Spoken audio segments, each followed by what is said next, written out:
ஒரு தந்தை தன்னோட பிள்ளைய ரொம்ப தைரியசாலியாக வளர்க்கணும்னு ஆசைப்பட்டார். அதுக்காக அவனை கூப்பிட்டு உட்கார வச்சு இப்படி உபதேசம் பண்ணார். இதை பாருப்பா, நான் உன்னாட்டம் இருக்கிறப்போலாம் எதுக்கும் பயப்பட மாட்டேன், ரொம்ப துணிச்சலாக இருப்பேன். ஒரு நாள் ஒரு அப்பாவி எலிய ஒரு பூனை துரத்திட்டு ஓடிச்சு. நான் உடனே என்ன செஞ்சேன் தெரியுமா?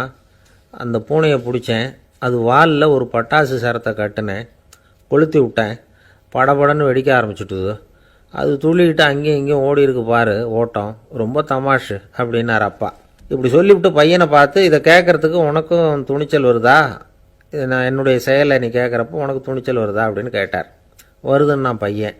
எப்படின்னா அப்படிங்கிற விவரத்தையும் சொன்னான் அவன். அதாவது எலியை விரட்டினத்துக்காக பூனை வாலில் பட்டாசு கொளுத்துனீங்க நீங்கள், பூனையை விரட்டினத்துக்காக உங்கள் கழுத்தில் பட்டாசு சரத்தை மாட்டினா என்னென்னு தோணுது எனக்கு அப்படின்னு பையன். பையனோட துணிச்சல் அப்பாவே நடுங்க வச்சுட்டுது. தென்கட்சி கோ சாமிநாதன் ஐயா அவர்களின் இன்று ஒரு தகவல் நகைச்சுவை கதைகளை கேட்டு ரசித்தமைக்கு நன்றி.